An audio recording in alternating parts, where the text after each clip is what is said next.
प्रेयसीला कामावरून काढलं, त्यानंतर प्रियकरांना वृद्धाश्रमात जाळलं आहे। नाशिकच्या जेल रोड परिसरातील SKR सेंटरमधील घटना आहे। आरोपी प्रमोद चव्हाण विरोधात नाशिक पोलिसात तक्रार दाखल करण्यात आली आहे। CCTV फुटेजच्या आधारे नाशिक पोलिसांकडून या संदर्भातला तपास सुरू आहे। नाशिकच्या जेल रोड परिसरातील एका वृद्धाश्रमात कामास असलेल्या प्रेयसीला व्यवस्थापनानं काढून टाकल्याच्या रागातून प्रियकरानं वृद्धाश्रमात जाळून टाकलाय, तसेच वृद्धाश्रमात घुसून धुडघुसी घातलाय। या प्रकरणी नाशिक रोड पोलीस ठाण्यात गुन्हा दाखल करण्यात आला असून पोलिसांकडून प्रियकराचा शोध घेतला जातो।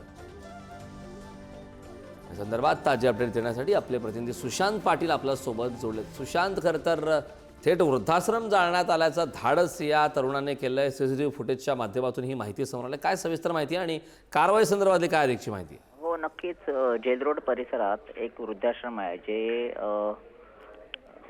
तिथे वृद्धांची काळजी घेतली जाते आणि ते एक SKR सेंटर असं ते आहे। आणि त्या सेंटरमध्ये डॉक्टर रमेश आनंदराव सोनवणे हे या प्रकरणी यांनी काही मुलांना मुलींना तिथे वृद्धांच्या सेवेसाठी असं ठेवलं होतं कामकाजासाठी। तर तिथे काही दिवसांपासून एक तरुणी नेमण्यात आली होती। तिची ओळख एक प्रमोद चव्हाण या व्यक्तीशी झाली होती आणि त्यांची ओळख ते रूपांतर प्रेमात झाले आणि त्याची नेहमी ये-जा असायची आणि ही गोष्ट त्या सोनावणेंना काही खटकली होती म्हणून त्यांनी त्याबाबत त्यांना तंबी हटकले होते।